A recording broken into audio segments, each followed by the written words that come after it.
သာသနာတော်နှစ်2559နှစ်ကောဇာတက္ကရာ1385ခုနှစ်ဝါဆိုလဆန်း4ရက်2013ခုနှစ်ဇူလိုင်လ17ရက်ရန်ကုန်တိုင်းဒေသကြီးမရမ်းကုန်းမြို့နယ်သာသနာရေးဝန်ကြီးဌာနသာသနာတော်ထွန်းကားပြန်ပွားရေးဦးစီးဌာနသဗ္ဗတိရိဗိမာန်တော်အတွင်ဆင်းကျင်းပပြုလုပ်အပ်သည့်သာသနာပူဇာမြတ်မင်္ဂလာတရားအလှူတော်ဓမ္မသဘင်အခမ်းအနား၌မရမ်းကုန်းမြို့နယ်မစိုးရိမ်လမ်းသွယ်နှစ်အမှတ်70နေနှစ်ဖက်မိဘများအားရည်စူး၍ဦးဆိုင်ဖို့ချစ်ဒေါ်နန်းခမ်းလှိုင်ရွှေအလင်းအိမ်ကားဆာဗစ်မိသားစုသာသမီမြေတစုတို့၏အမတဒါနဓမ္မဒါနအဖြစ်ဖြင့်ဟောကြားအပ်သောလောကသားတို့အတွက်မြတ်ဗုဒ္ဓ၏ကြိုးပမ်းချက်တရားဒေသနာတော်ဒီကနေ့ညဓမ္မသဘင်ခန္ဓာကိုရှင်ဘုန်းတော်သခင်ရှင်တော်မြတ်ဖရာ၏မဟာကရုဏာကုံကိုအာယုံပြုကာတိကျုဖွဲ့ဆိုအပ်သောဝန္ဒနာပနာမအာတိတဂါထာကိုရွတ်ဆိုပူဇော်ခြင်းဖြင့်စတင်ကြရအောင်ယောကပကောတိဟိပိယပမေယံကာလံကရွန်တောတိဒုက္ခရာနိခေရံကတောလောကဟိတယနာထောနမောမာကာရုဏိကတတတယောနာထောဝိနိယမြာစွာတတ္တဝါဤချမ်းသာစီးပွားလိုလားတောင်းတဂုံပေါင်းခါသဖြင့်နာထမြညာခြင်းရှင်တော်မြတ်ဖရာသည်ကပ္ပကောတိဟိပိဂရေကဘာအရေးအတွက်အသင်္ချာတို့ဖြင့်တော်လဲအဘယ်မေယံရေအတွက်တိုင်းတာဖော်ပြခြင်းငါမစွမ်းနိုင်ပါသောကာလံလေးအသင်ချေသိမ့်နေကဘာရှိကြသောကာလပတ်လုံးလောကဟိတယတတလောကဤအကျိုးစီးပွားအလောကအတိဒုက္ခရာနိယောစာအသက်ချင်လက်အင်္ဂါမေတ္တာကြီးမှသမိတာနှင့်တထာဇနီဆွန်ញင်းကြီးဟုကျက်တိထဝယ်90အစုအလုံးခဲရင်တော်မူတော်ကိုကရွန်တော်ဖျားဖြစ်ရန်ဤတန်ကြိုးကုတ်အားထုတ်တော်မူရသည်ဖြစ်၍ခေရန်လက်ချေမျက်လုံးအသက်ဆုံးလျက်နှလုံးစိတ်ဝံကိုရောဤပင်မခြင်းသို့ကတောဘဝတဏ္ဏချိန်ဖန်များစွာရောက်တော်မူခဲ့ရရှာလေပြီမဟာကရုဏီကတတတဝါများရင်ဝေသားကဲ့သို့တနာချစ်ခင်မဟာကရုဏာရှင်ဖြစ်တော်မူသောဒါသနာထသဝိနည်းများစွာတတဝါဤချမ်းသာစီးပွားလိုလားတောင်းတဂုံပေါင်းခါသဖြင့်နာထမြညာထိုရှင်တော်မြတ်ဖရာအားနမောယုတိပြောင်းပြော့မှန်ကိုလျော်၍ကရောယုကျိုးရှိခိုးခြင်းသည်အထုဘဝတုစင်စစ်မသွေဖြစ်ပါစေတည်း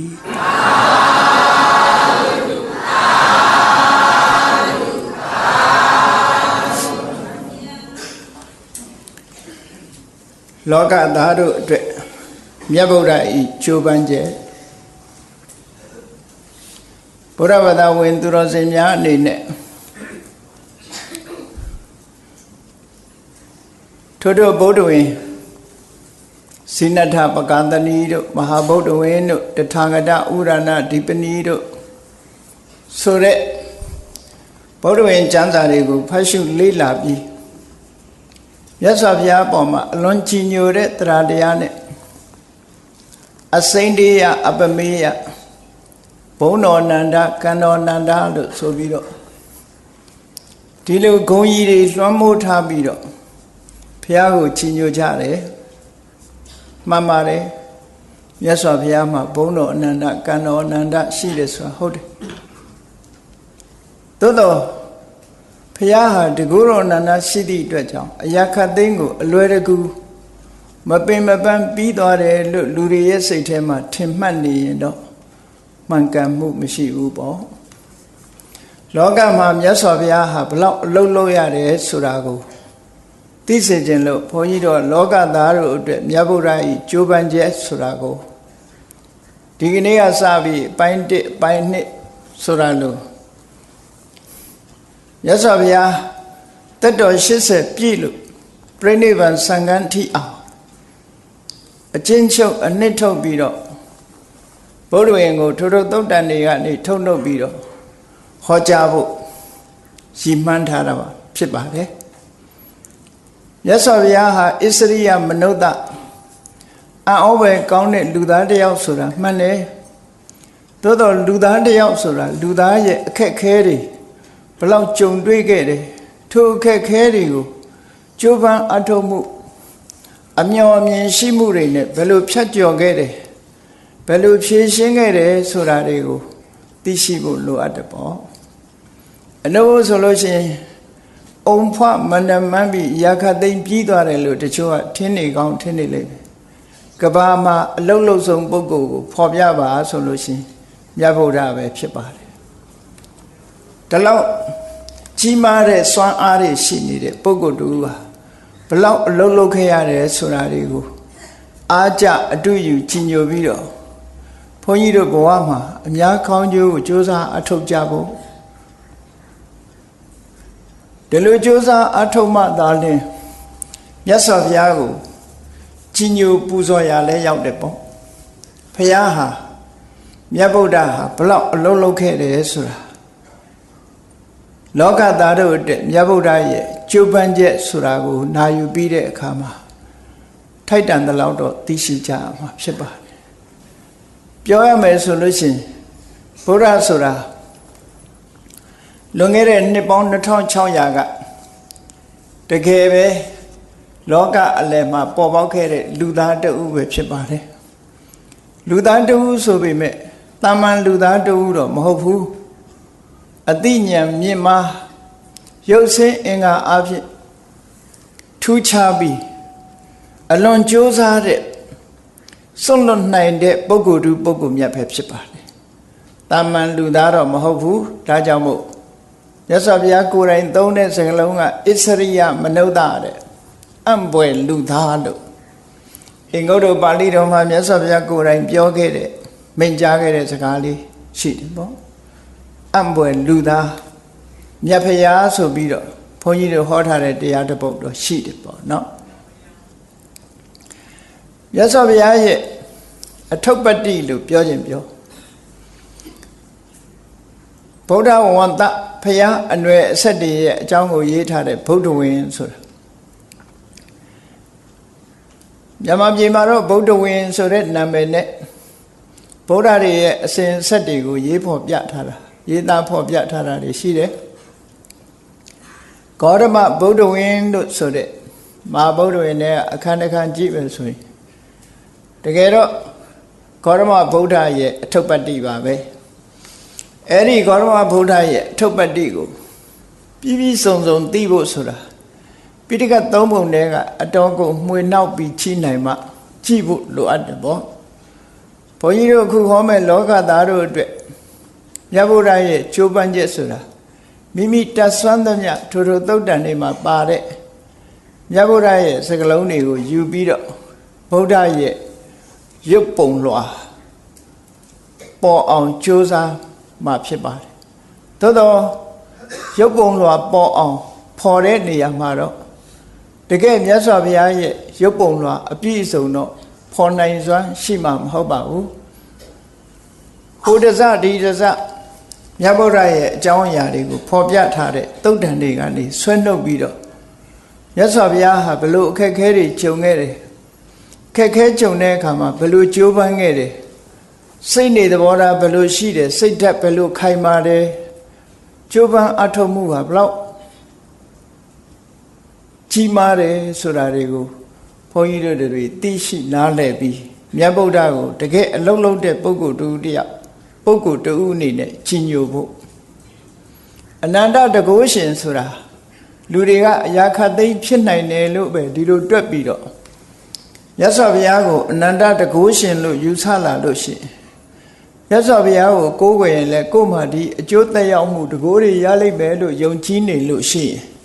ဒီလူတွေဟာလူပြင်းတွေဖြစ်သွားမှာပဲမြတ်စွာဘုရားကိုယ်တိုင်တောင်အလွန်ကြိုးစားခဲ့တယ်ဆိုတာကိုကြည့်ရှိသိရှိနားလည်ကြိုးစားပြီးကိုယ်တိုင်လည်းပဲဘဝခရီးမှာကြိုးစားအထောက်ကြရမယ်ဆိုတာကိုသဘောပေါက်ဖို့ပါနော်ဒါကြောင့်လောကသားတို့အတွက်မြတ်ဗုဒ္ဓ၏ကြိုးပမ်းရဲ့ဆိုတာကြိုးပမ်းတယ်ဆိုတဲ့အခါမှာစွန့်လွတ်မှုဆိုတာရှိရမြန်မာစကားမှာစွန့်လွတ်တယ်ဆိုတာစာကသို့မဟုတ်ပြည့်စုံတဲ့စကားတစ်ခုစွန့်လွတ်မှုကိုဗာနဲ့တွဲဖက်ပြီးသုံးလေးရှိကြတယ်ဆိုအနစ်နာခံမှုဆိုတာနဲ့တွဲဖက်ပြီးသုံးကြတယ်နစ်နာတယ်ဆိုတဲ့စကားလုံးကဘာနဲ့တွဲဖက်လာတော့ဆိုဆုံးရှုံးတယ်ဆိုတာတွဲဖက်လာတယ်အဲ့တော့တခါတည်းနစ်နာတယ်ဆိုတဲ့စကားလုံးကဆုံးရှုံးတယ်ဆိုတဲ့အဓိပ္ပာယ်ဆောင်တယ်ပေါ့ဒါကြောင့်မို့သူများအတွက်အနစ်နာခံတယ်ဆိုတာမဟုတ်ဘူးစွန့်လွတ်တယ်လို့ပဲပြောအောင်စွန့်လွတ်တယ်ဆိုတာကိုရနိုင်တဲ့အခွင့်အရေးတစ်ခုကိုစွန့်လွတ်တယ်အဲ့ဒီစွန့်လွတ်ပြီးအများကျိုးကိုဆောင်ရွက်တယ်လို့ဆိုမှပို့ပြီးတော့အဓိပ္ပာယ်ရှိတယ်ပေါ့အနစ်နာခံတယ်ဆိုကိုကတော့နစ်နာသွားတယ်တစ်ဖက်ကပဲကြီးပွားသွားတယ်ဆိုတဲ့အဓိပ္ပာယ်မျိုးသွားဆောင်တတ်တယ်ပေါ့အဲ့ဒါကြောင့်မို့လို့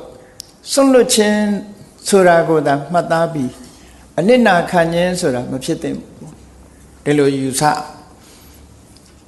ဘာကြောင့်လဲဆိုနစ်နာတယ်ကွာဆုံးရှုံးတယ်ကွာနဲ့ပြောတဲ့စကားတွေဟာလူတယောက်ဆုပ်ယုပ်ပြပြသွားတဲ့အဓိပ္ပာယ်ကိုဖော်ပြတာတွေဖြစ်တယ်ပေါ့ဘုရားလောင်းတော်ကဒီလိုဆုပ်ယုပ်ပြပြသွားတာမဟုတ်ဘူးစွန့်လွတ်တာနော်စွန့်လွတ်ပြီးတော့ကြီးပွားတိုးတက်လာတာဒီလိုပဲဖြစ်ရစွန့်လွတ်နိုင်တယ်စွန့်လွတ်တာဆိုတာလောကလူတွေကိုယ့်ကိုစဉ်းစားကြည့်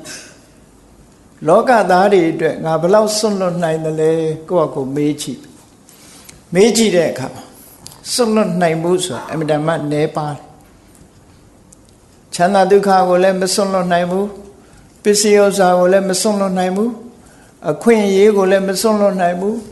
ယာတုဂုံသိစီစိန်ဥစ္စာဆိုတာကိုလည်းမစွန့်လွတ်နိုင်ဘူးကိုရထားတာလေးတွေဆုပ်ကင်ထားပြီး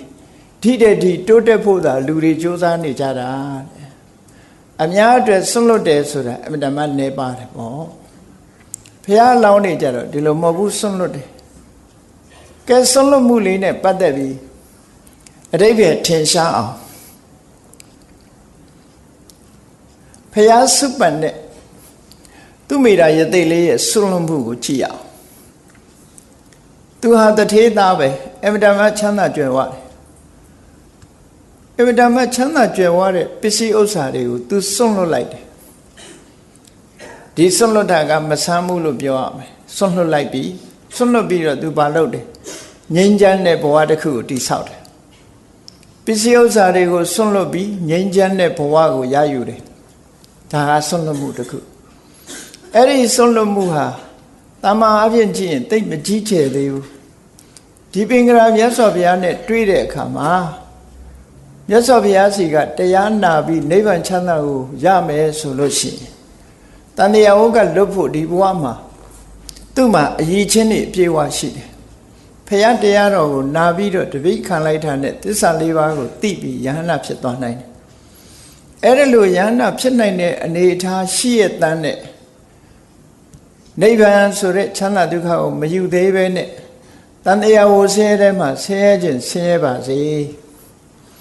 တရားဝရီအကျိုးအတွက်ငါအလုံးလုံးအောင်မယ်ဆိုပြီးရလာတဲ့အမတန်ကြီးမားတဲ့ဆုလက်ကြီးတစ်ခုကိုဆွန့်လွတ်လိုက်တယ်ယန္နာဖြစ်နိုင်တဲ့အနေအထားကြီးတစ်ခုကိုဆွန့်လွတ်တယ်ဆိုတာအမတန်ကြီးမားတဲ့ဆွန့်လွတ်မှုခေါ်တယ်နော်ယန္နာဖြစ်ပြီးတော့တန်တရားဝကလွတ်နိုင်တဲ့အခွင့်အရေးကြီးတစ်ခုလုံးတောင်မှပဲဆွန့်လွတ်ပြီးတော့ဖျားဖြစ်တော့ရောက်ပြီးမှတရားဝါရီအကျိုးသေးဖို့ပြီးတော့မှနိဗ္ဗာန်ဝင်မယ်ဆိုတဲ့ဒီဆွန့်လွတ်မှုကအလွန်ကြီးမားတဲ့ဆွန့်လွတ်မှုဖြစ်တယ်အဲ့ဒီလိုဆွန့်လွတ်မှုကိုရည်စွန်းပြီးတော့ကရုဏာနိဒာနာသဗ္ဗေပိဗုဒ္ဓဂုဏဘု ရားသခင်ကိုရောမြတ်တည်းရဲ့အယီချင်းတွေထဲမှာထိုအယီချင်းတွေရဲ့အခြေခံအကြောင်းရင်းကဘာလို့လဲလို့ဆိုရင်ကရုဏာတရားပဲလို့ဒီလိုပြောကြတာပေါ့စာပေကျမ်းဂန်မှာဒီလိုဆိုတာ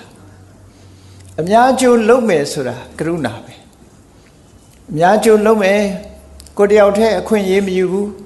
ကိုရလာတဲ့အခွင့်အရေးတစ်ခုဆွန့်လွတ်လိုက်တယ်ဘု து အတွက်ဆွန့်လွတ်တာလဲ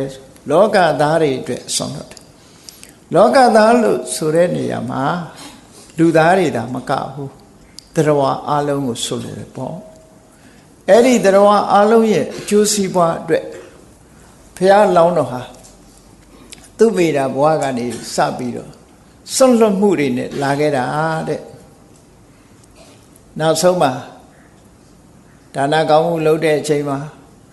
ပြင်ပစည်းစိမ်ဥစ္စာတွေကိုဆွတ်လွတ်တယ်ယာဓုခုံသိမ်းစည်းစိမ်ဥစ္စာအခွင့်အရေးတွေအလုံးကိုဆွတ်လွတ်တယ်နောက်ဆုံးမှာကိုယ့်ရဲ့အသက်တောင်မှဆွတ်လွတ်တယ်ဟောဆွတ်လွတ်မှုတွေနဲ့လာခဲ့တာအဲ့ဒါလို့ဆွတ်လွတ်တာအလဟတဆွတ်လွတ်တာလားလို့ဆိုမဟုတ်ဘူးမေတ္တာနဲ့ကရုဏာနဲ့အများအတွက်ဆောင်ရွက်ဖို့ဆွတ်လွတ်တာလို့ဒီလိုဆွတ်လွတ်တာအဲ့ဒါကိုတစ်ဖက်ကပြောမယ်ဆိုရင်အနစ်နာခံတယ်လို့ပြောလိုက်မယ်ဆိုလို့ရှိရင်မြတ်စွာဘုရားလောင်းဟာဘာမှမကြည်ပွားပဲနဲ့တက်တက်အနစ်နာခံပြီးဆုံးရှုံးသွားတယ်ဆိုအထိပ္ပယ်ဆောင်းသွားနိုင်တယ်ပေါ့အဲ့ဒါလို့သူများအတွက်အနစ်နာခံတယ်လို့ဒီလိုအထိပ္ပယ်မရဘူးသူများအတွက်ဆွန့်လွတ်တယ်ဆွန့်လွတ်လိုက်တာဆွန့်လွတ်လိုက်ခြင်းဖြင့်ရလာတဲ့ဒီတစ်ခုကိုဆွန့်လွတ်လိုက်ရင်နောက်တစ်ခုရလာအဲ့ဒီရလာတာဟာတကယ်ကိုထူးမြတ်တဲ့အရာကိုရတယ်လောကလူသားတွေကနှစ်သက်တာယာတုဂုံသိစည်းစိမ်ဥစ္စာကိုမြတ်နိုးတယ်ချမ်းသာဒုက္ခကိုမြတ်နိုးတယ်ဒါကိုတန်ဖိုးထားတယ်ဘုရားအလောင်းကြတော့အဲ့ဓာတွေကိုတန်ဖိုးလို့မတွက်ဘူး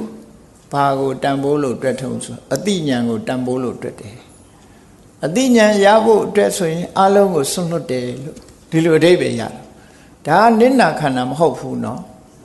ဆုံးရှုံးသွားတာမဟုတ်ဘူးသို့တော်လူသားတွေအနေနဲ့တော့ဟာနစ်နာလိုက်တာဆုံးရှုံးလိုက်တာ ਨੇ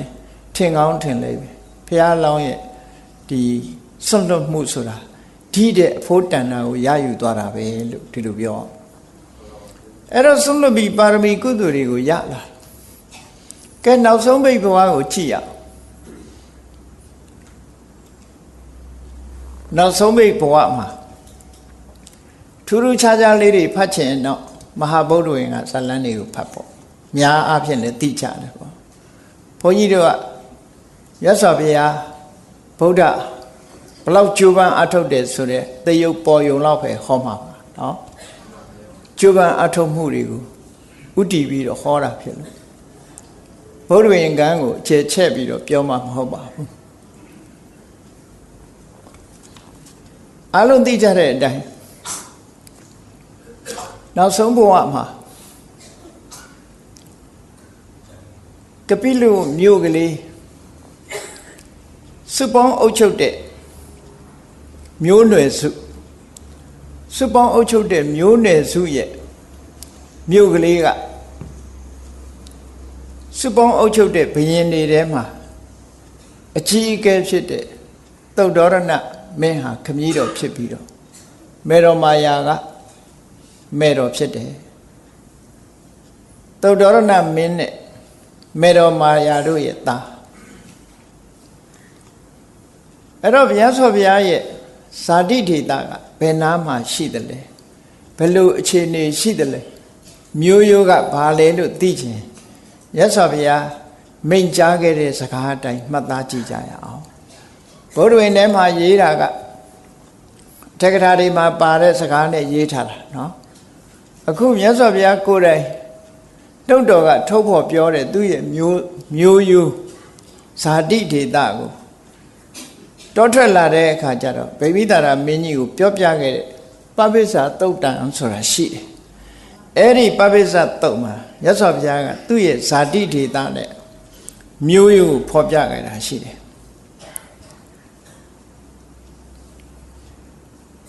ဗိမိတာရမင်းကအမတမထူးခြားတဲ့ပုဂ္ဂိုလ်တူအနေနဲ့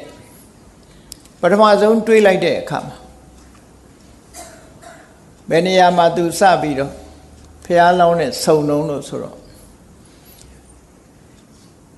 ပန္ဒဝတောင်ခြေမှာဖះလောင်းနဲ့သွားပြီးတော့တွေ့ဆုံတယ်အဲ့ဒီတွေ့ဆုံတဲ့အခါမှာမေးတာဘယ်ကလာတာလဲဘာလူမျိုးလဲဘယ်အရသားလဲပေါ့ဒါထုံးစံတိုင်းမေးတာမေးတော့ဖះအလောင်းတော်ကအဲ့တုန်းကဘာပြောခဲ့တယ်ဆိုဥဆုံစနဝတောရာဇဟိမဝန္တတပတ္တတောသူဒေတာဟိမဝန္တတောင်ခြေမှာရှိပါတယ်တဲ့ဟောဒီကနေဖြောင်းပြောက်မြောက်ဖက်အရဟိမဝန္တတောင်ခြေမှာရှိတဲ့တိုင်းပြည်ဒေသဟာသူ့ရဲ့ဇာတိဒေသပါပဲလို့ပြောဇာတိဒေသမှာအခြေအနေတစ်ခုကိုဖော်ပြတဲ့အခါမှာဒနဝီရိယေနတံပန္နောကောသလေတုနိခေတိနောကောသလတိုင်းကထင်ရှားတဲ့မျိုးရိုးတစ်ခုကောသလတိုင်းရဲ့ထိတ်တန်းမျိုးရိုးကပစ္စည်းဥစ္စာလည်းကျွယ်ဝတယ်လုံလဝီရိယလည်းအမတန်ကြီးမားတယ်ဒနဝီရိယပစ္စည်းဥစ္စာနဲ့ပြည့်စုံတယ်ကျိုးပန်းအထုတ်မှုလုံလဝီရိယ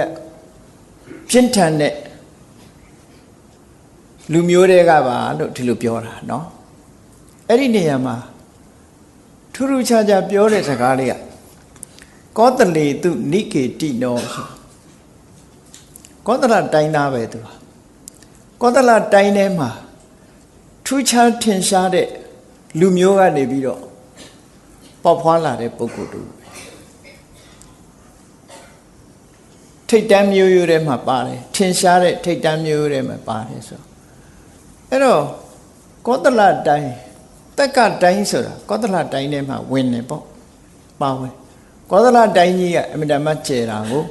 ကာတိတိုင်းကောသလတိုင်းတဏ္ဍတိုင်းကိုအုပ်စိုးတဲ့လူကပတိနေရီကောသလမင်းကြီးပေါ့နောက်ပိုင်းတော့မဟာကောသလမင်းကြီးအဲ့တော့တက္ကတိုင်းဆိုတာကောသလတိုင်းတွေကနယ်လေးတစ်နယ်လို့ဒီလိုသတ်မှတ်ရဒီလိုသိရမြတ်စွာဘုရားကိုကြည်ညိုလွန်းတဲ့အခါကျတော့မြတ်စွာဘုရားရဲ့မျိုးရိုးဟာမြတ်စွာဘုရားရဲ့ခမည်းတော်သုတ်တော်ရဏမင်းကြီးဟာကောသလမင်းကြီးတဲ့ယာရုအာနာကြီးမားတယ်လို့ထင်ကောင်းထင်လိုက်မယ်တကယ်ကတော့ကောသလမင်းကြီးလောက်ယာရုအာနာမရှိဘူးပြောရမယ်ဆိုရင်မြန်မာရန်ဆိုရင်မှာကြည့်မယ်ဆိုလို့ရှိရင်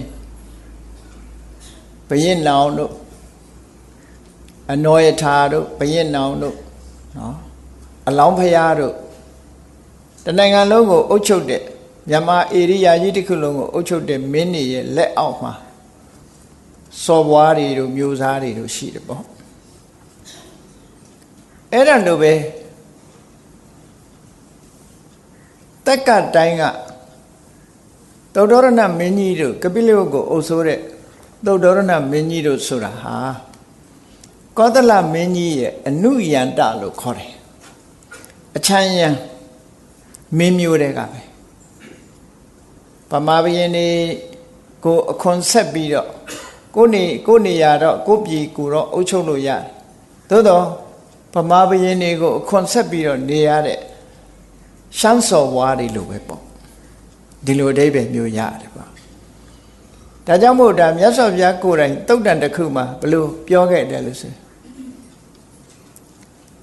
ကောသလမင်းကြီးဟာတဲ့ဧကရိဘုရင်ဖြစ်ပေမဲ့လို့သူ့ရဲ့အနုယန္တမင်းမျိုးဖြစ်တဲ့ငါ့ကိုလေးစားတာဟာစัจကြောင့်မဟုတ်ဘူးယာရုဂုံသိမ်းကြောင့်မဟုတ်ဘူးစီးပွားဥစ္စာတွေကြောင့်မဟုတ်ဘူးငါဘုရားရဲ့ကိုချင်းသီလနဲ့အသိပညာကြောင့်ပဲဖြစ်တယ်လို့သုတ္တန်တစ်ခုမှာဟောထားတယ်အဲ့ဒီမှာဘာစကားကိုထည့်သုံးထားတော့ဆိုတာဂီဝင်တွေကတာဂိယမင်းတွေဟာကောသလမင်းကြီးရဲ့အနုယန္တလို့ဒီလိုသုံးထားတဲ့စကားရှိတယ်အနုယန္တဆိုဒီမှာခြံရံလိုက်ပါရတဲ့ဘုရင်တွေလို့အဓိပ္ပာယ်ရတယ်နော်ခြံရံလိုက်ပါရတဲ့ဘုရင်အဲ့တော့ကောသလမင်းကြီးရဲ့ကောသလတိုင်းမှာတော့ထိတ်တန်းမျိုးရိုးမှန်တယ်သူ့နေရာနဲ့သူအုပ်စိုးတာသို့တော့ ကောသလမင်းကြီးရဲ့အာဏာစက်ထဲမှာရှိနေတယ်ဆိုပေမဲ့လို့ကောသလမင်းကလာအုပ်ချုပ်တာတော့မဟုတ်ဘူးလာအုပ်ချုပ်တာတော့မဟုတ်ဘူးကိုတိုင်းပြည်ကိုအုပ်ချုပ်နိုင်တယ်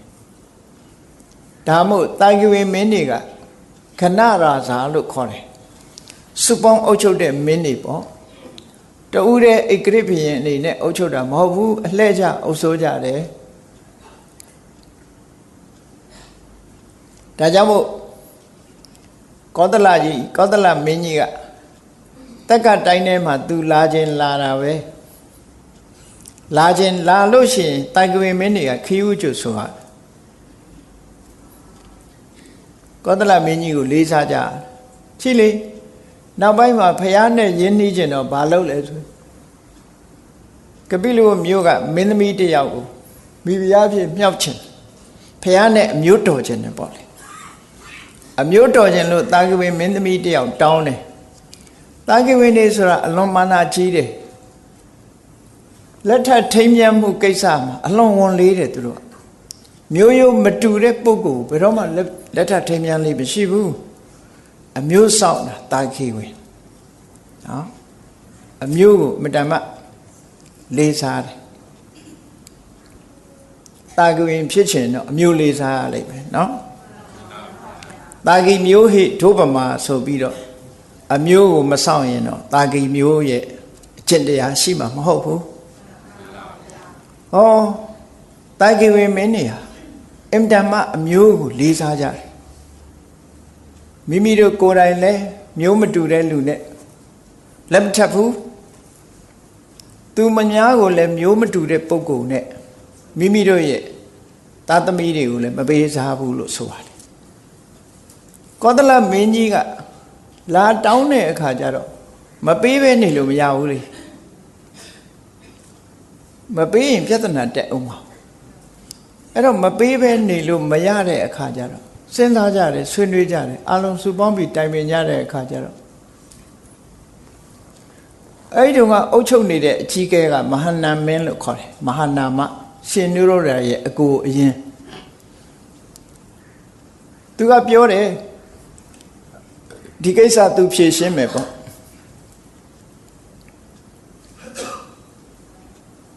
သူ့အိမ်မှာ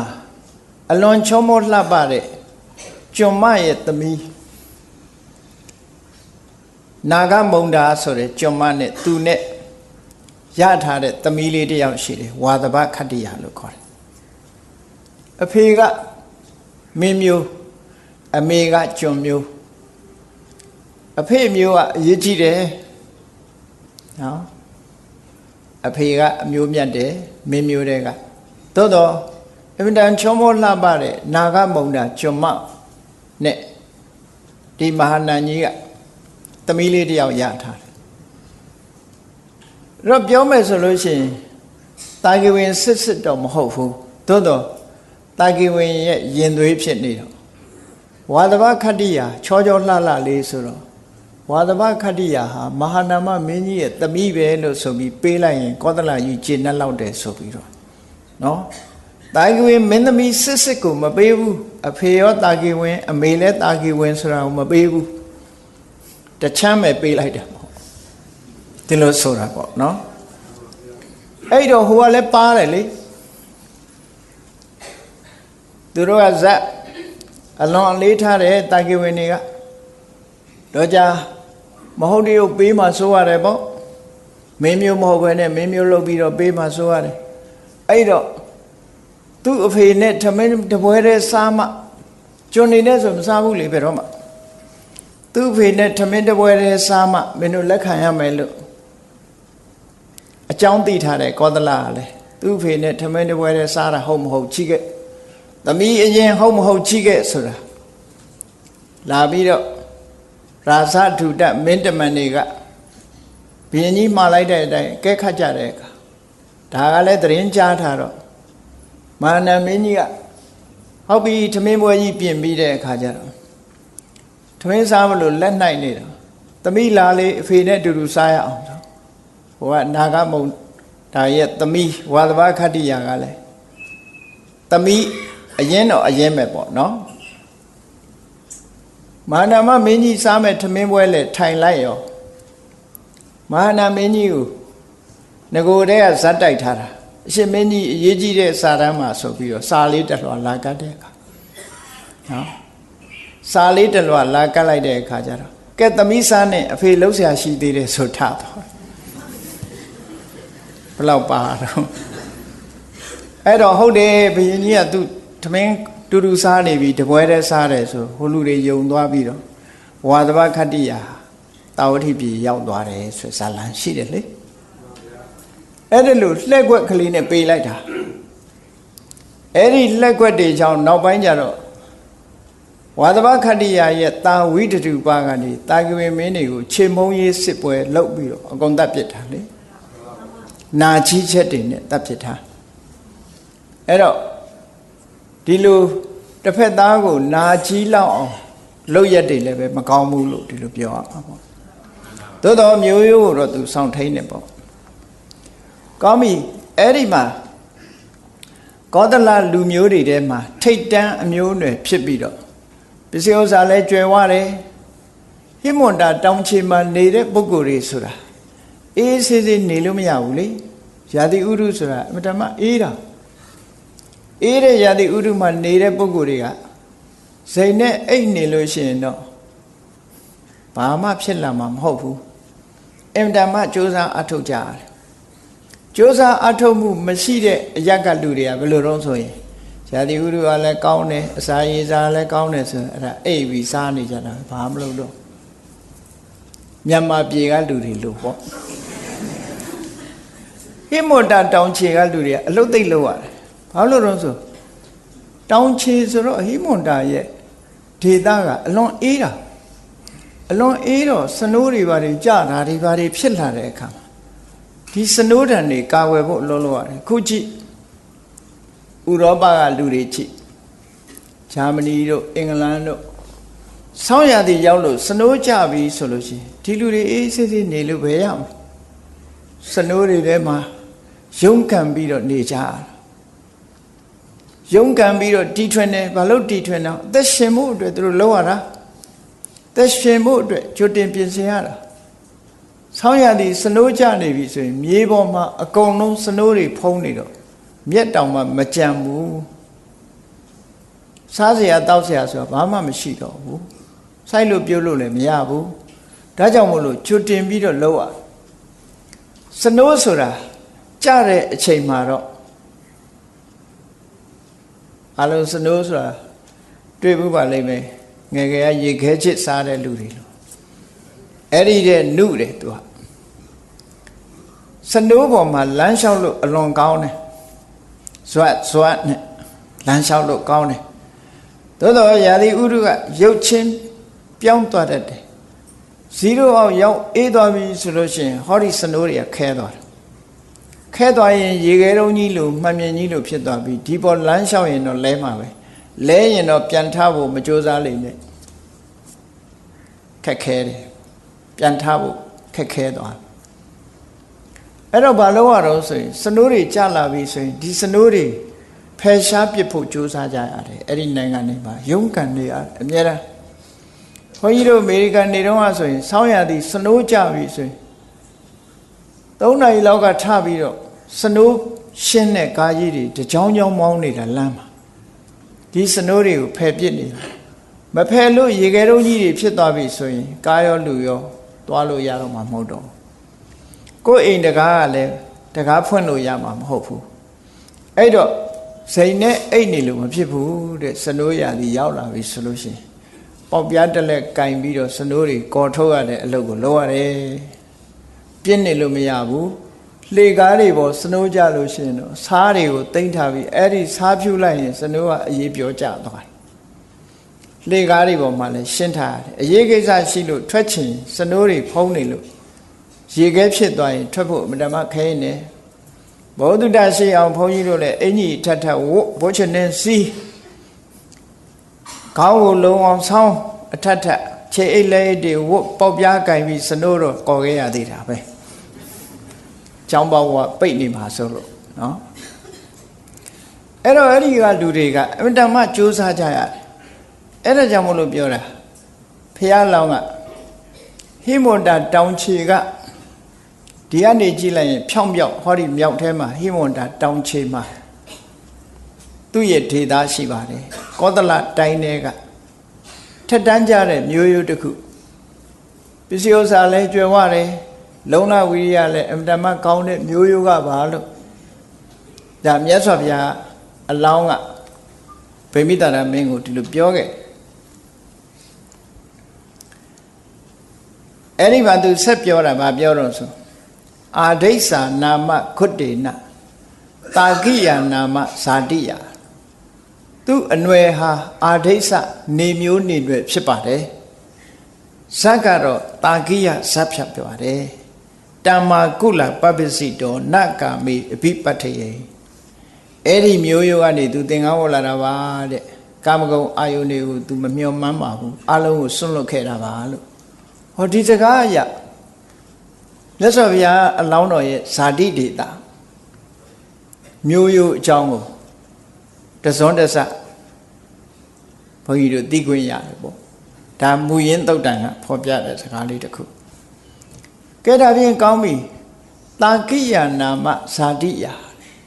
မျိုးရိုးကတာကိယပါလို့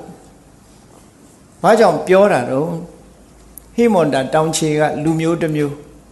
ဘာကြောင့်တာကိယလို့ခေါ်ရတယ်လဲလို့ဆိုတဲ့တာကိဝင်သမိုင်းကိုပြန်ပြီးတော့ကြည့်တဲ့အခါအဲ့ဒီသမိုင်းကြောင်းကိုဖော်ပြထားတာတော့ဒီကနိကေတိလက္ခဏာဝက်ကအာမထသုတ်ပါတစွန်းတစပါရှိတယ်ပေါ့အဲ့ဒီကောသလတိုင်းထဲကပဲအောက်ကကဆိုတဲ့ဘုရင်ကြီးဟာအမတမဘုံတကူကြီးတယ်ဘုရင်နေဆိုတာမိဖုရားကြီးတွေဆုံးသွား၍ဖြစ်စေသူများကလာဆက်လို့ဖြစ်စေမိဖုရားငယ်တွေနောက်ထပ်လက်ထပ်လေးရှိကြတာနောက်ဆုံးမှာမိဖုရားငယ်တူသူလက်ထပ်ထိမ်းမြန်းလိုက်တဲ့အခါကျတော့အဲ့ဒီမိဖုရားငယ်ကမင်းသားငယ်မွေးဖွားလာတဲ့အခါမှာအရင်မိဖုရားကြီးကမွေးဖွားတဲ့သားကြီးတွေရှိလာစင်မြိုင်နေဖြစ်လာတယ်စင်မြိုင်နေဖြစ်လာတော့မိဖုရားငယ်ကမွေးတဲ့ကလေးကိုသူကပို့ချစ်တယ်ပို့ချစ်တော့မင်းသားကြီးတွေကိုအဝေးပို့ပစ်တာပေါ့ဒါထုံးစံပဲလူတွေစားဒီတိုင်းပဲเนาะမင်းသားကြီးတွေကိုနဲနှင်လိုက်တာဘယ်နှင်လိုက်တော့ဆိုသူသားကြီးတွေ၄ယောက်ဥက္ကမုခါတဲ့အကြီးဆုံးကဒုတိယကကရကန္တာတဲ့ကရကန္တုလို့လည်းခေါ်တယ်တတိယကဟဋ္ဌိနိကာတဲ့စတုထမင်းသားကတိနိတူရာအဲ့ဒီမင်းသားကြီးတွေကိုတိုင်းပြည်ကနေပြီးတော့ကမင်းတို့အဝေးသွားကြတို့ငါနေပြည်တော်မှာမနေချမ်းနဲ့လို့ဆေလွတ်လိုက်တဲ့အခါသားကြီးတွေသမီးကြီးတွေဟာသူ့အဖေကနယ်ကိုနှင်လွှတ်လိုက်တဲ့အခါသူတို့ဘယ်သွားကြတော့ဆိုဟိမွန်တာတောင်ဘက်ကိုထွက်သွားကြဟိမွန်တာတောင်ခြေမှာရေကန်ကြီးတစ်ခုအမတမလှပတဲ့သဘာဝရေကန်ကြီးနားမှာကျွန်းတော်ကြီးရှိတယ်အဲ့ဒီကျွန်းတော်ကြီးထဲမှာရေကန်ပေးမြို့တည်ကြကပိလဝမြို့ဆိုတာတည်တယ်ပေါ့နော်ကျွန်းတော်ကြီးထဲမှာနေထိုင်ကြတာဖြစ်သောကြောင့်တာကဆိုတာကျွန်းပင်ကိုပါဠိလိုတာကလို့ခေါ်တယ်တာကဆိုတဲ့ကျွန်းတော်ကြီးထဲမှာနေရာတည်ထောင်တာဖြစ်ပြီးနေထိုင်ကြတဲ့ပုဂ္ဂိုလ်တွေဖြစ်လို့တာကိယလို့ခေါ်တယ်နော်ကျွန်းတော်ထဲမှာနေထိုင်ကြသူလို့အဓိပ္ပာယ်ရအဲ့ဒီကျွန်းတော်ထဲမှာမြို့ပြတည်ထောင်ပြီးနေတဲ့အခါမှာသူတို့မျိုးရိုးကိုသိတ္တမိုးထားတယ်သိတ္တမိုးထားတော့ဒီပြင်မျိုးရိုးတွေမတတ်တာတွေပါလာမှာစိုးသည့်အတွက်ကြောင့်မင်းသား၄ယောက်က အမနဲ့နှစ်မတွေ9ယောက်ပါလာတဲ့အထက်မှာအမကြီးတစ်ယောက်တော့ဖယ်ထားပြီးတော့မြင်မငယ်တွေနဲ့မင်းသားတွေဟာအိမ်အောင်ပြုတ်လိုက်ကြတယ်။မောင်နှမအရင်နေအိမ်အောင်ပြုတ်လိုက်တာနော်။အိမ်အောင်ပြုတ်တယ်ဆိုတာပြုတ်ချင်လို့ပြုတ်တာမဟုတ်ဘူး။အမျိုးကိုစောင့်ရှောက်တာသူတို့။ကို့မျိုးကိုတန်ဖိုးထားတာပေါ့။သူများတွေဝင်းမလာစေချင်ဘူး။ဗမာစကားနဲ့ပြောရင်ဖိတ်ချင်းဖိတ်ကို့အိတ်ထဲဖိတ်တယ်။ ဗမာတွေကတော့အဲ့လိုလုပ်လို့ရှိတယ်အိတ်ထဲတော်ဖိတ်ချင်တာနော်အိတ်ကိုဖောင်းနေအောင်ဖိတ်တာသူကဖိတ်ချင်းဖိတ်အိတ်ထဲဖိတ်ဆိုပြီးတော့အဲ့ဒီလိုလုပ်ကြအဲ့ဒီသတင်းကဘယ်ရောက်သွားတော့ဆိုဥက္ကကမင်းကြီးစီသတင်းရောက်သွားတယ်မင်းသားတွေဘယ်လိုနေကြလဲဘာလုပ်ကြလဲဆိုတော့ကျွန်တော်ကြီးထဲမှာမျိုးတယ်ပြီးတော့နေကြတယ်တဲ့နှမအရင်နေနဲ့အိမ်အောင်ပြုတ်တယ်ဆိုတော့ဘုရင်ကြီးကအေးအမျိုးဆောင်မှုတတ်နိုင်လိုက်ကြတာတတ်နိုင်လိုက်ကြတာတက်ကြဝတဘောကုမာရာပရမတက်ကြဝတဘောကုမာရာငါသားတွေမင်းသားတွေကြည်စမ်းအမျိုးကိုစောင့်ကြပါပေတယ်စောင့်နိုင်ကြပါပေတယ်စွမ်းရည်တတ္တိရှိကြပါပေတယ်တတ္တိကောင်းကြပါပေတယ်ဆိုရက်စကလုံးနဲ့စွမ်းနိုင်သူဆိုတဲ့အဓိပ္ပာယ်ရတယ်တက်ကြဆိုတဲ့နာမည်ကိုဥဒ္ဒံဒီစကလုံးကိုသုံးလိုက်တဲ့အခါအဲ့ဒီကစပြီးတာကိယတွေကိုတက်ကြလို့လည်းခေါ်သွားတာနော်စွမ်းနိုင်သူမျိုးကိုစောင့်ထိန်တဲ့နေရာမှာအလွန်စွမ်းနိုင်သူတွေပဲလို့ဝန္တာစကားပြောတာအဖေလုံးတဲ့ပုဂ္ဂိုလ်ကအဲ့ဒါနဲ့တက်ကြဆိုတဲ့လူမျိုးခဏခေတ်ထီအောင်ဒီပေါ်နိုင်ငံမှာသူတို့အတန်တွဲနဲ့ပြောရင်စကယဆိုတဲ့တက်ကြလူမျိုးတွေဟာခဏထီအောင်ရှိသေးတယ်ပေါ့ရုပ်ရည်အပြင်ဗမာတွေနဲ့ဆင်းတယ်တိဘက်တို့ဗာမင်းအနွယ်တွေဖြစ်သည့်အတွက်ကြောင့်ဗမာတွေနဲ့ဆင်းတယ်အဲ့ဒါကတက်ကြသမိုင်းမယ်လို့ဒီလိုမှတ်သားကြရတယ်ပေါ့အဲ့တော့ဂေါတမဗုဒ္ဓဟာအာဒိဋ္ဌဆိုတဲ့အနွယ်အဲ့ဒီအာဒိဋ္ဌဆိုတဲ့အနွယ်ကိုပဲဂေါတမလို့လည်းခေါ်တယ်တာကိယလို့မျိုးဆက်အဖြစ်တာကိယမျိုးရိုးကနေပြီးတော့အခုလိုသာသနာပေါင်းဖရာယဟန်တစ်ပါးအနေနဲ့တရားကျင့်မှုထွက်ခွာလာခဲ့တာတဲ့ဒါကတာဂိဝေတို့ရဲ့သမိုင်းလေးပေါ့အဲ့တော့ဘုရားလောင်းတော်လေးဟာအမည်နာမကတိဋ္ဌထမွေးဖွားလာတဲ့အခါမှာတစ်မျိုးလုံးတစ်ဆွေလုံးကဝမ်းသာကြတယ်အင်မတန်မှဘုံကံကြီးမားတဲ့ပုဂ္ဂိုလ်တူမွေးဖွားလာတဲ့အခါမှာထူးခြားတဲ့အတိတ်နိမိတ်တွေပေါ်ထွန်းလာလို့ဆွေတွေမျိုးတွေရဲ့အကျိုးစီးပွားတွေဟာပို့ပြီးတော့ဖြစ်ထွန်းလာတယ်ခုခေတ်တောင်မှရှိတယ်လေဒီကလေးလေးမွေးလို့စီးပွားတက်တယ်ဆိုတာရှိတယ်နော်ဒီကလေးလေးမွေးမှစီးပွားပြတ်သွားတယ်ဆိုတာလည်းရှိတယ်အဲ့တော့ဘုရားလောင်းလေးမွေးလာတဲ့အချိန်ကျတော့ကိစ္စဝိစ္စတွေကလွယ်လွယ်ကူကူနဲ့အောင်မြင်ကြတယ်ပေါ့လုပ်ငန်းကင်တာတွေပို့ပြီးတော့ဆင်ပြေးလာအဲ့ဒါကြောင့်မို့လို့တိဋ္ဌထလို့နာမည်ပေးလိုက်တာပေါ့တိဋ္ဌသိဋ္ဌိအဋ္ဌအလုံးလုံးကိစ္စဝိစ္စတွေအကုန်လုံးပြည့်စည်တယ်ချောမွေ့တယ်ပို့ပြီးတော့အောင်မြင်လာတယ်ဆိုတဲ့မင်္ဂလာအတိတ်နဲ့တိဋ္ဌထလို့နာမည်ပေးထားတယ်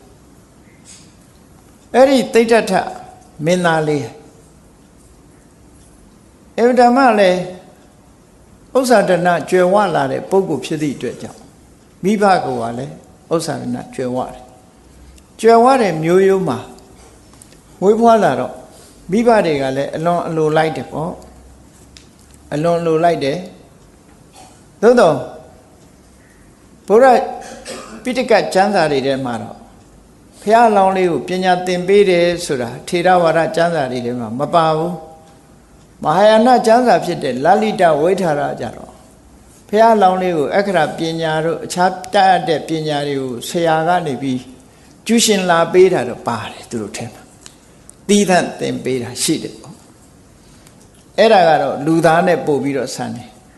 ထူးခြားတဲ့ပုံကိုယ်တွေကမသင်မဲ့တတ်တာတော့မဟုတ်ဘူးမြင်လိုက်တာနဲ့လည်းတတ်နိုင်တယ်ကြားလိုက်တာနဲ့လည်းတတ်နိုင်တယ်မိဘတွေအနေနဲ့ကတော့မသင်ပေးပဲနေမှာမဟုတ်ဘူးသင်ပေးမှာပဲဒါကသဘာဝတော့ကြတယ်ပေါ့အဲ့ဒီလိုနဲ့ဘုရားလောင်းတော်လေးငယ်ငယ်ရွယ်ရွယ်နဲ့ပဲ16နှစ်သားမှာအိမ်အောင်ချပေးလိုက်တယ်ဒါသူတို့ခေတ်ကငယ်ငယ်ရွယ်နဲ့အခုအိန္ဒိယနိုင်ငံမှာဆို12နှစ်နဲ့တောင်အိမ်အောင်ချပေးတာရှိရေဝရသရုပ်သားတို့ဆို9နှစ်နဲ့အိမ်အောင်ချပေးတာရှိဟောအခုခေတ်တော့မတော်ရရောပိုးငယ်တာတွေနဲ့အိမ်အောင်ကြတာလည်းရှိတယ်နော်အဲ့ဒီမှာဘ ဖះလောင်းတော်လေးဘယ်လိုသူ့ဘဝမှာချမ်းချမ်းသာသာမင်းသားငယ်ဘဝတုန်းကဘယ်လိုနေထိုင်ခဲ့ရတယ်ဆိုတာကိုအင်္ဂုတ္တရနိကေဒုက္ခမလတုတ်မှာမြတ်စွာဘုရားကိုယ်တိုင်ကပြန်ပြီးတော့ဟောပြောထားတာရှိတယ်သူနေခဲ့တဲ့ဘဝလေးရဲ့ပြည့်စုံမှုပြောတာစတင်ပြီးတော့အဲ့ဒီတုတ်တံဒုက္ခမလတုတ်လို့ဆိုတဲ့အတိုင်းဒုက္ခမလောအဟံဘိက္ခဝေပရမဒုက္ခမလောအစ္ဆန္ဒဒုက္ခမလောသူ့ဘဝဟာအလုံးကိုတိမ်တိမ်မွေ့မွေ့ချမ်းချမ်းသာသာဖြတ်တန်းခဲ့ရတယ်တဲ့လူဘဝတုန်းကမိဘတွေကအလိုလိုက်တာဟုတ်အလိုလိုက်ပြီးတော့အင်တမချမ်းချမ်းသာသာကြီးခဲ့ရတယ်လို့အဲ့ဒီလိုအမိန့်ရှိပြီးတော့သူနေဖို့နန်းဆောင်၃ဆောင်ဆောက်လုပ်ထားတယ်တဲ့သူ့အတွက်ရည်စူးပြီးတော့ဆောင်းရသည်မှာနေဖို့အတွက်လုံလုံချုံချုံနော်အေးတံကိုကာကွယ်တဲ့အဆောက်အဦမျိုးနန်းပြတ်သက်မျိုးဆောက်လုပ်ပြီးတော့ထားတယ်။နွေရာသီမှာလည်းအေးအေးမြတ်မြတ်နေနိုင်အောင်အပူဒဏ်ကိုခံနိုင်တဲ့အဆောက်အဦမျိုးဆောက်လုပ်ပြီးတော့ပေးထားတယ်။မိုးရာသီကြတော့လေမိုးရာသီနဲ့လိုက်လျောတဲ့အဆောက်အဦမျိုးကိုဆောက်လုပ်ပြီးတော့ပေးထားတယ်။နွေမိုးဆောင်းဆိုတာလို့ရာသီတွေလှည့်ပြောင်းတိုင်းရာသီဥတုတွေဘယ်လိုပဲပြောင်းပြောင်းသူ့ကိုထိခိုက်မှုမရှိအောင်လမ်းပြတ်သက်၃ဆောင်မှာအိမ်ဆောင်ကြီးအိမ်ကြီး၃လုံးပေါ့နော်အဲ့ဒါလို့လှည့်လည်ပြီးတော့နေထိုင်ကြရတဲ့အကြောင်းကိုဘုရားလောင်းကမြတ်စွာဘုရားကပြန်ပြီးတော့ဟောတယ်အဲ့ဒီလမ်းပြတ်သက်အဆောင်တွေထဲမှာရေကန်ကြီး၃လုံးလဲအလှအပတူးဖော်ထားပြီးတော့ရေကန်တစ်လုံးထဲမှာဘုံမှာကြာပန်းနေစိုက်ထားတယ်နောက်ရေကန်တစ်လုံးထဲမှာကြတော့ဒီကြာညိုပန်းနေစိုက်ထားတယ်နောက်ရေကန်တစ်လုံးထဲမှာတော့ကြာပြူပန်းနေစိုက်ထားတယ်လို့ကြာ၃မျိုးနဲ့ကံ၃ခုဒီလိုအလှပတစားဆင်ပြီးတော့စိုက်ပျိုးထားတဲ့အကြောင်းဒါဖြင့်ဝတ်စားဆင်ရင်တာဘယ်လိုဝတ်စားဆင်ရင်တုံးလို့ဆိုတော့အဲ့ဒီထဲမှာအဝတ်၃မျိုးဖော်ပြထားတာရှိတယ်အဝ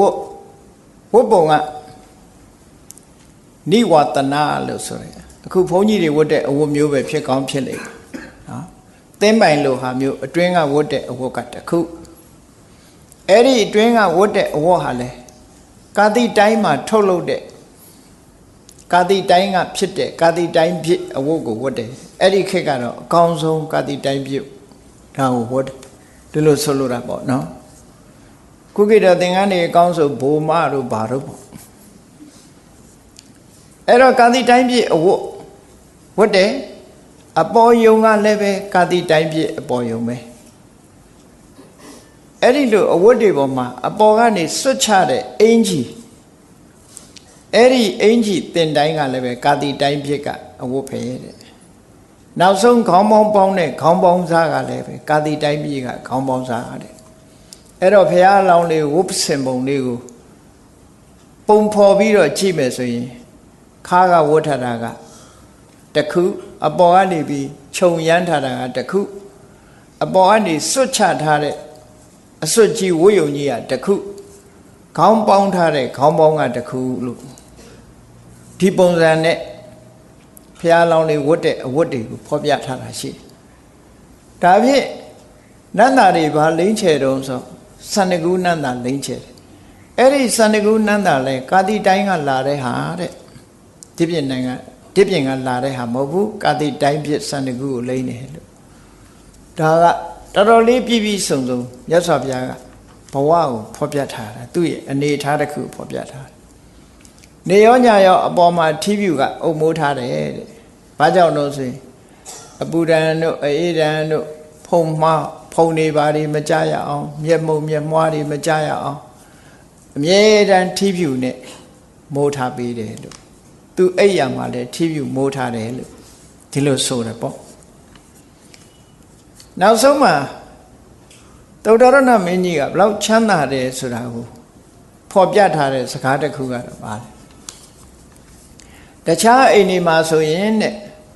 ကြေးတွေကျွန်းတွေအလုံသမားတွေကိုထမင်းကျွေးတဲ့အခါမှာဘာနဲ့ကျွေးတော့ဆိုရင်တန်ဖိုးနေတဲ့စကွဲ တန်ဖိုးနေတဲ့စကားထမင်းကိုချက်ပြီးတော့ပေါ့အုံးရည်လို့ခေါ်တဲ့ဆန်စည်းရည်ကိုအချင်းတဲထားတဲ့ပေါ့အုံးရည်နဲ့ကျွေးတယ်ဒီပြင်ဟင်းမပါဘူးနော်စားလေးနဲ့ငရုတ်သီးလေးနဲ့ဝါတာမျိုးလို့ပေါ့အချင်းလေးတောက်အဲ့ဒါလို့စကွဲထမင်းနဲ့ပုံးရည်ဟင်းနဲ့ပဲတခြားအိမ်ဒီမှာကျွေးလေးကျွေးထားရှိတော့လဲသုတ္တရဏမင်းကြီးရဲ့နန်းတော်မှာတော့အဲ့ဒါလို့မကျွေးဘူးတဲ့ခြေတွေကျွန်းတွေလုံသမားတွေကိုဗာပေးတော့ဆိုရင်တာလိမန္တောဒနာကြောက်တောင်တွေမှာစိုက်ပျိုးထားတဲ့တလေးစပါးထိုခေတ်ကထိတ်တန်းစပါးမျိုးတစ်ခုပေါ့ခုခေတ်ဘာစမတီတို့ဘာတို့လိုဟာမျိုးလို့ပြောလိုက်အဲ့ဒီထိတ်တန်းတလေးစပါးနဲ့မန္တောဒနာလို့ဆိုတော့အသားပါတယ်ပေါ့ဓမ္မောက်ထမင်းလိုဟာမျိုးကောင်းကောင်းချက်ပြီးတော့ကျွေးတယ်လို့ဒီလိုပြောတယ်အဲ့တော့သုတ္တရဏမင်းကြီးကသဘောလည်းကောင်းတယ်ပစ္စည်းဥစ္စာလည်းတတ်နိုင်တယ်အလုံးပေါ်မှာရက်ရောတယ်ဆိုတဲ့အဓိပ္ပာယ်လည်းပေါ်တယ်ပတ်စံရှိတိုင်းလည်းပဲကျွေးမလဲတချို့မတန်ဘူးလို့ပြောကောင်းပြောလိုက်မယ်နော်အဲ့တော့ခြေတွေကျွန်းတွေအလုံးသမားတွေပဲဖြစ်စီအကောင်းဆုံးဆန်နဲ့သားငါးနဲ့ကျွေးတယ်လို့ဒီလိုအဓိပ္ပာယ်ရတယ်အဲ့တော့အဲ့ဒါကိုကြည့်မယ်ဆိုလို့ရှိရင်သုတ္တရဏမင်းကြီးတို့ကတတ်လွတ်စားတာမဟုတ်ဘူးဆိုတဲ့အဓိပ္ပာယ်လေးပေါ်တယ်ပေါ့တဲလွန်စားတခုတတ်လွတ်စားတာမဟုတ်ဘူး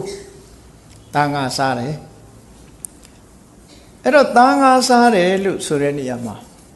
ဘာကြောင့်သားငါးစားကြသလဲဘာကြောင့်တတ်လွတ်မစားသလဲလို့ဆိုသားငါးကယာတိဥဒုဒံကိုပို့ပြီးတော့ခံနိုင်တယ်လို့ပြောတယ်ဟိမောတာတောင်ချေမှာဆိုတော့အေးတယ်အေးတဲ့အခါမှာအသားစားပေးတယ်ဒီလိုလဲပြောကြတယ်ပေါ့နော်မျိုးစုံပေါ့လေအယူဆမျိုးစုံအဲ့တော့ယာတိဥဒုပူတဲ့နိုင်ငံတွေမှာတော့အသားစားရင်မြန်မြန်ပုတ်လိုက်ဟင်းသီးရွက်စားတာကောင်းတယ်လို့ဒီလိုပြောတဲ့လူရှိတယ်အဲ့တော့ဟိမွန်တာဒေသတို့လို့အမတန်မှအေးတဲ့နေရာကြတော့သားငါတိရစ္ဆာန်ကလည်းပေါ်တယ်ပေါ်တော့အဲ့ဒီတလေးစပါးနဲ့မန္တဆိုတဲ့အသားနဲ့ရောပြီးတော့ချက်ပြုတ်ထားတဲ့တလေးထံပေါက်ဆွမ်းကိုထမင်းကိုကျွေးတယ်လို့ဒီတုတ်တန်အရာအဲ့ဒါလို့သိရတယ်ပေါ့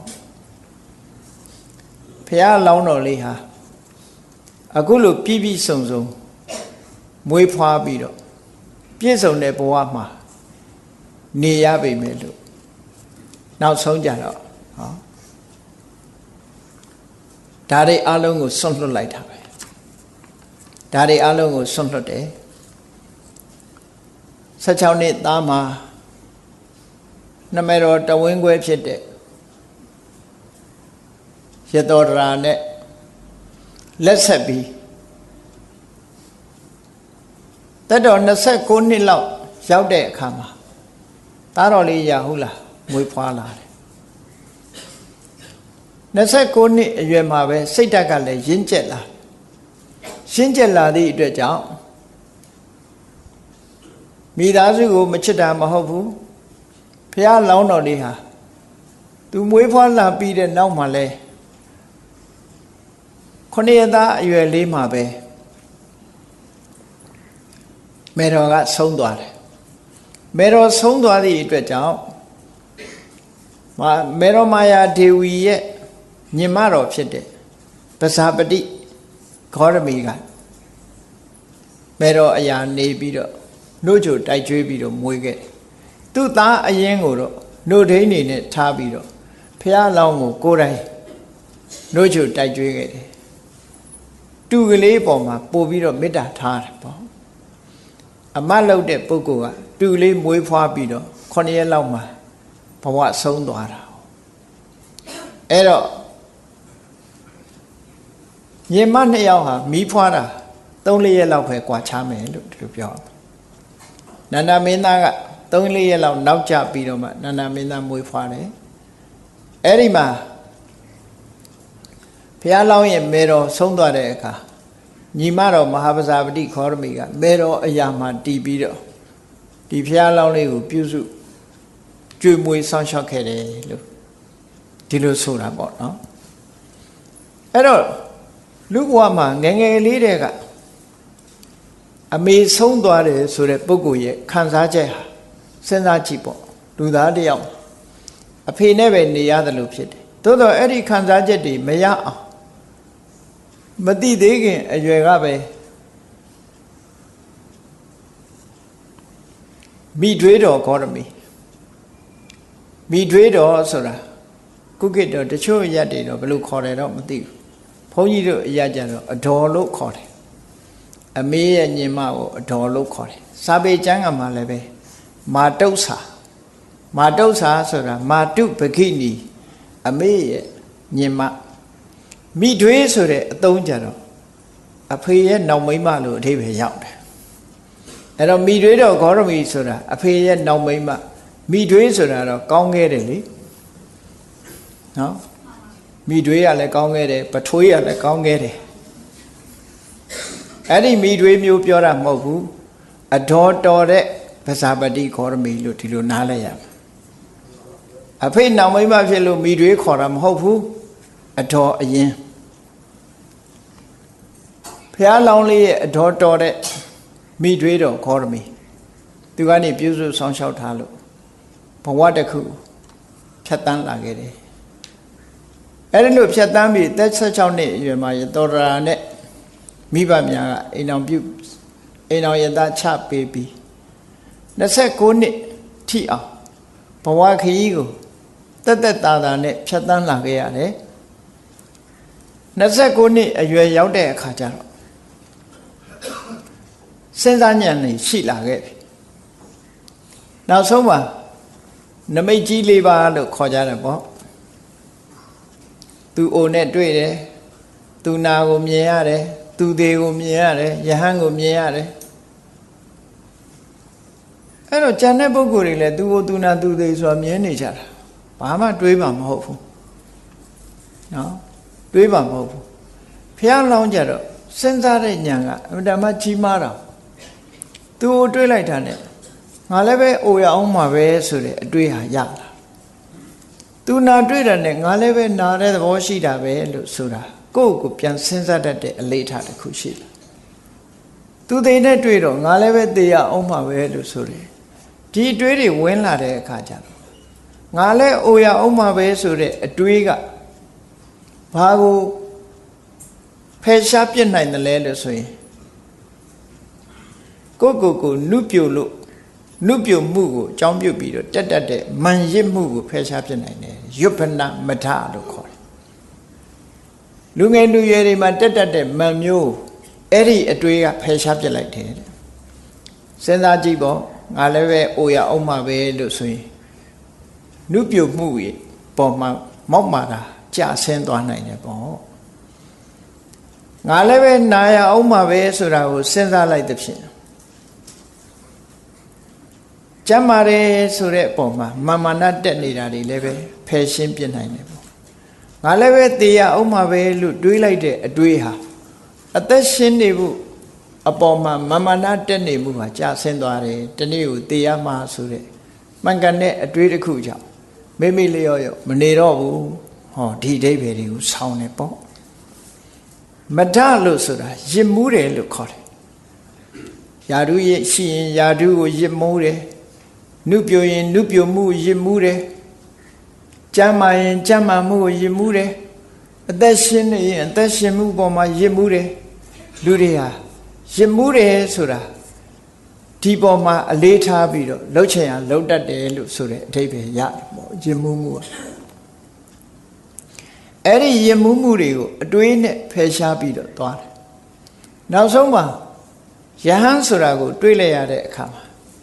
အေဂျင့်နဲ့ဘဝတစ်ခုထွက်ပေါက်ဆိုတာရှိတယ်လို့သဘောကျသွားတယ်အဲ့ဒီသဘောကျသွားလို့တိဋ္ဌထမင်းသားဟာဘလောက်ပဲခမ်းနားတဲ့စီးစိမ်ဥစ္စာတွေနဲ့ပြည့်စုံအမတမရာသီအလိုက်နေထိုင်ရတဲ့နတ်ပြတ်သုံးဆောင်မှာနေထိုင်ရပေမဲ့လို့သူ့စိတ်ထဲမှာပျော်မွေခြင်းမရှိတော့ဘူးပျော်မွေခြင်းမရှိလို့အလုံးကိုဆွန့်လွတ်တယ်ပေါ့မင်းသားဆိုတဲ့အခါမှာ ပုံတော်တွေကကြံအင်လက္ခဏာဖတ်တဲ့အခါဒီလိုကြံအင်လက္ခဏာနဲ့ပြည့်စုံတဲ့ပုဂ္ဂိုလ်မျိုးဟာလူဘဝမှာနေရင်စကြဝဠာမင်းဖြစ်နိုင်တယ်လူဘဝကနေတောထွက်ခွာရှောင်လို့တရားဓမ္မကိုကျင့်ကြံကြိုးကုပ်ရင်လည်းပဲလောကမှာဖျားဆိုတာဖြစ်နိုင်တယ်လို့ဒီလိုအဟောထွက်တဲ့အခါမှာ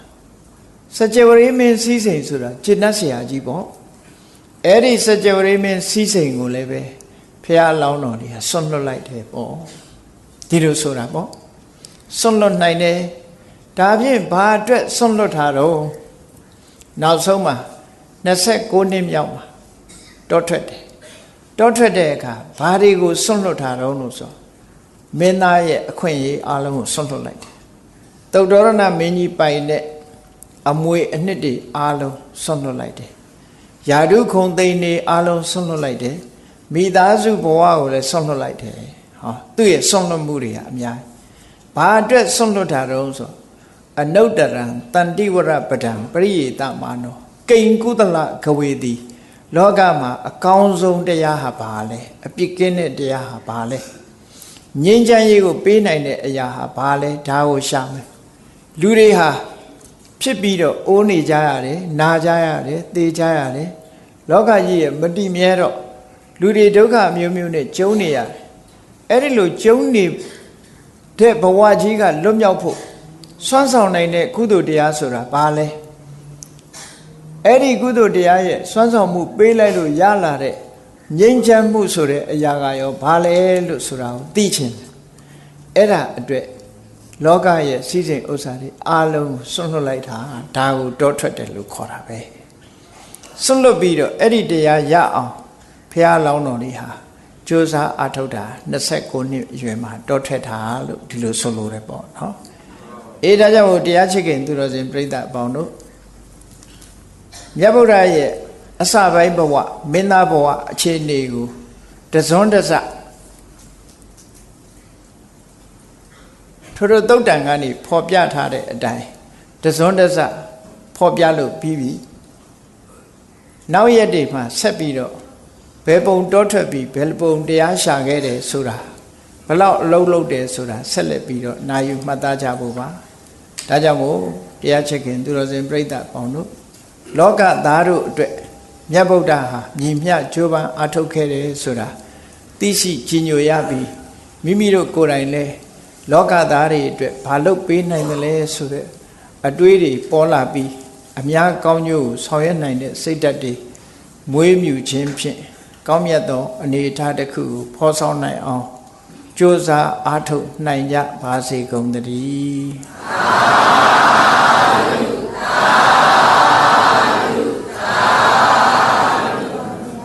ကဲမေတ္တာပို့ရအောင်တတ္တဝါများစွာ